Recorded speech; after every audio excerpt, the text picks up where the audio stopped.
रात के शायद 12 बज रहे थे। मैं अपने कमरे से दबे पांव निकली थी। मुझे प्यास लगी थी, लेकिन जब मैं पिताजी के कमरे के पास से गुजरी तो मेरे कदम जम गए। उनके कमरे का दरवाजा हल्का सा खुला था। अंदर लालटेन की मध्यम पीली रोशनी जल रही थी और अंदर जो हो रहा था उसे देखकर मेरी सांसें हलक में अटक गईं।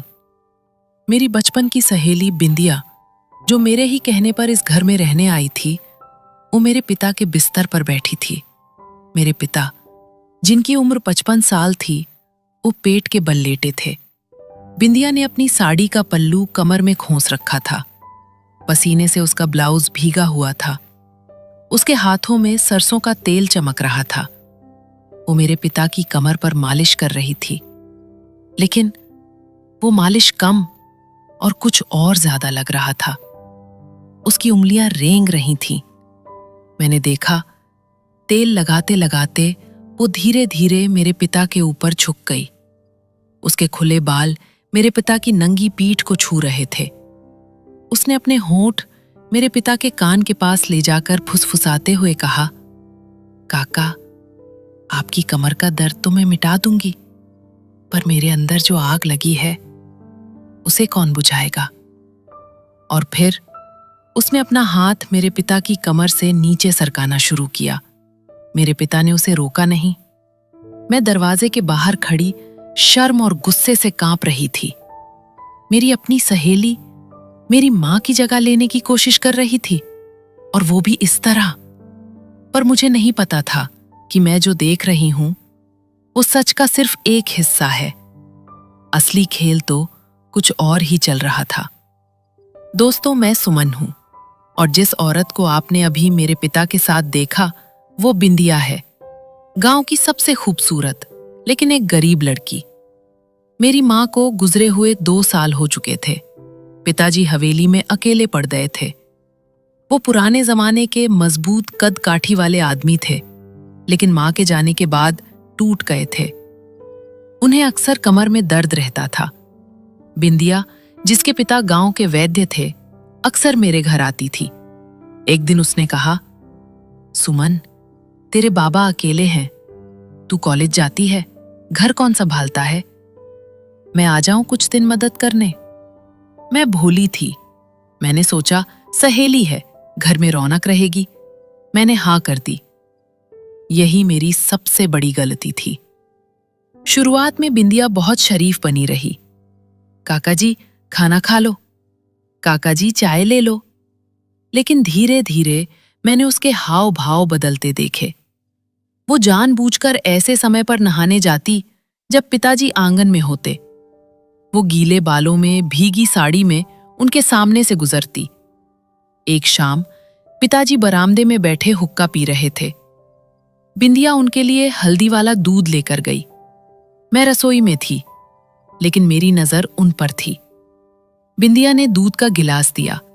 पिताजी ने हाथ बढ़ाया तो बिंदिया ने जानबूझकर अपनी उंगलियां पिताजी की हथेली पर फेर दी। काका, आपके हाथ कितने सख्त हैं, वो बोली। पिताजी सकपका गए। उन्होंने जल्दी से गिलास ले लिया। बिंदिया वहां से मुड़ी और अपनी कमर को जानबूझकर मटकाते हुए अंदर गई। मैंने देखा, पिताजी उसे जाते हुए देख रहे थे। उनकी नजरों में एक अजीब सी कश्मकश थी। उस दिन मुझे पहली बार खटका, ये लड़की कुछ तो खिचड़ी पका रही है। उसके बाद तो जैसे उसे खुला मैदान मिल गया। रोज रात को वो पिताजी के लिए हल्दी वाला दूध लेकर जाने लगी, और फिर शुरू हुआ वो मालिश का ड्रामा। काका, वैद्य जी की बेटी हूं, नसों का हाल जानती हूं, लाओ तेल लगा दूं। पिताजी पहले मना करते, अरे नहीं बेटी, रहने दे। पर वो जिद करती, अरे काका, इसमें कैसी शर्म, मैं तो बेटी जैसी हूं। मैं सोचती, बेटी जैसी? कोई बेटी अपने बाप के कमरे का दरवाजा बंद करके आधी रात को अंधेरे में मालिश करती है? मुझे दीवारों के पार से उनकी धीमी धीमी बातें सुनाई देती। कभी बिंदिया की खनकती हुई हंसी, तो कभी पिताजी की भारी आवाज। एक रात बारिश हो रही थी। बिजली कड़क रही थी। मैं डर गई थी तो सोचा पिताजी के पास जाऊं। मैं उनके कमरे की तरफ गई। दरवाजा बंद था, बस थोड़ी सी दरार खुली थी। अंदर का नजारा देखकर मेरे गाल शर्म से लाल हो गए। बिंदिया ने पिताजी को बिस्तर पर लेटा रखा था। वो उनकी पिंडलियां दबा रही थी। दबाते दबाते उसके हाथ ऊपर जा रहे थे, जांघों तक। काका, यहां दर्द है? उसने पूछा। पिताजी ने आंखें बंद कर रखी थी। हाँ, वहीं। बिंदिया ने अपनी साड़ी का पल्लू गिरा दिया। वो पसीने में तर थी। पिताजी कहते थे, मर्ज जितना पुराना हो, इलाज उतना ही गहरा होना चाहिए। उसने एक बहुत ही नशीली आवाज में कहा। फिर उसने तेल की शीशी उठाई और तेल अपनी हथेली पर नहीं, बल्कि अपनी ही गर्दन और छाती पर गिरा लिया।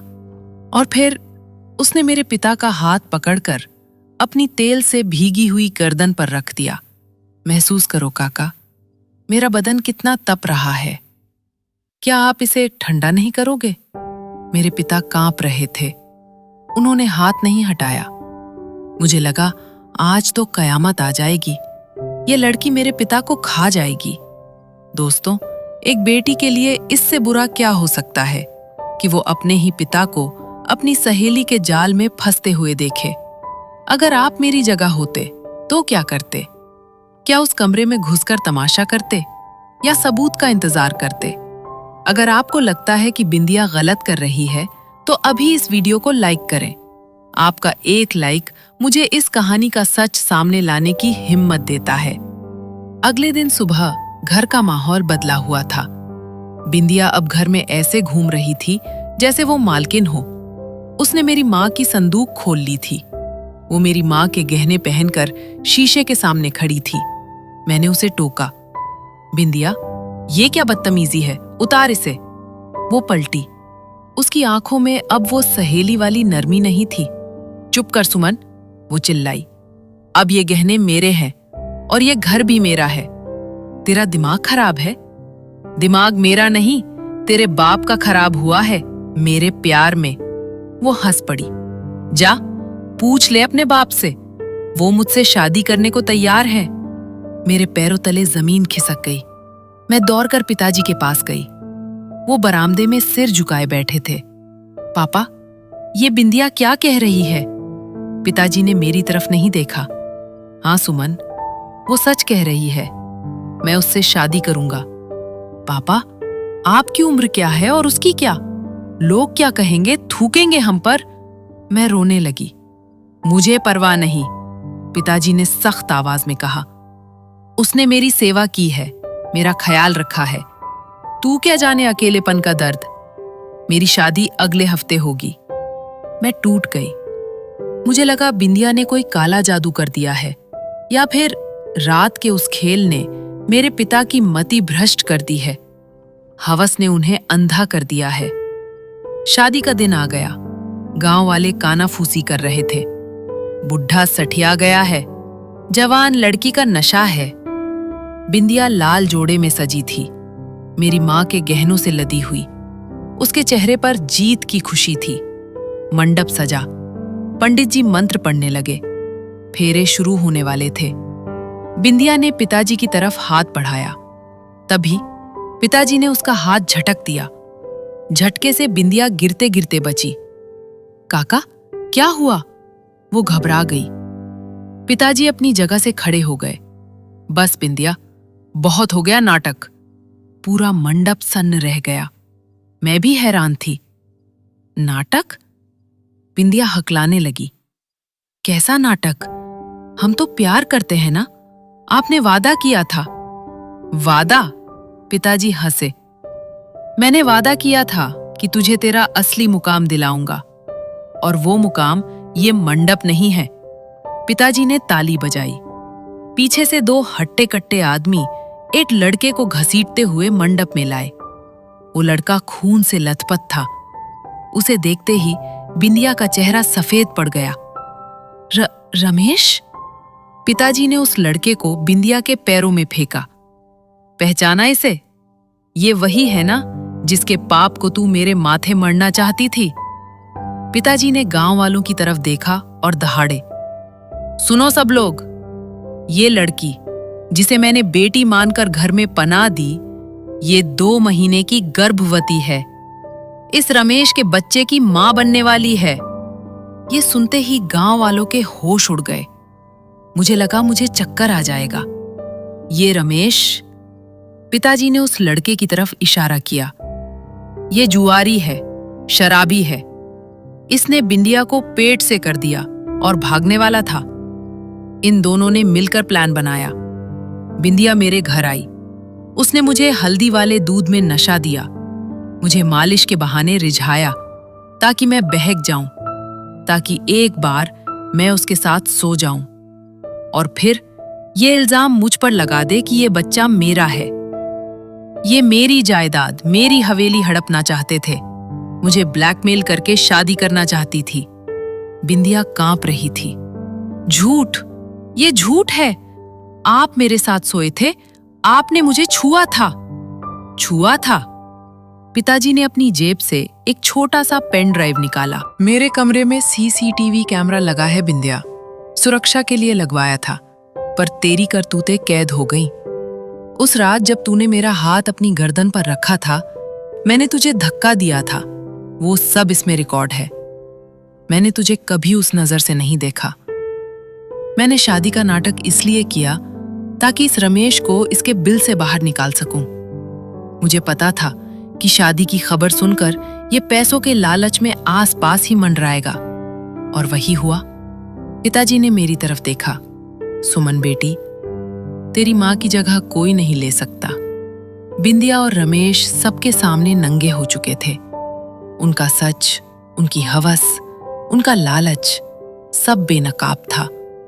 गांव वालों ने उन दोनों को बहुत धिक्कारा।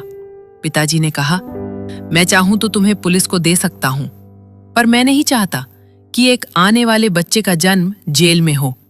निकल जाओ मेरे गांव से, और आज के बाद अगर मेरी बेटी या मेरे घर की तरफ देखा भी तो जिंदा नहीं बचोगे। बिंदिया रोती हुई रमेश को साथ लेकर वहां से भाग गई, हमेशा के लिए। मैं दौड़कर पिताजी के गले लग गई। पापा, मुझे माफ कर दो, मैंने आप पर शक किया। पिताजी ने मेरे सिर पर हाथ फेरा। कोई बात नहीं बेटा, कभी कभी कीचड़ साफ करने के लिए कीचड़ में उतरना पड़ता है। दोस्तों, कहते हैं कि लालच इंसान को अंधा कर देता है, लेकिन बिंदिया भूल गई थी कि हर आदमी लाचार नहीं होता। अगर आपको मेरे पिता की ये होशियारी पसंद आई तो इस वीडियो को लाइक और शेयर जरूर करें। और अगर आप भी ऐसी ही सच्ची और रोंगटे खड़े कर देने वाली कहानियां सुनना चाहते हैं तो चैनल को अभी सब्सक्राइब कर लें।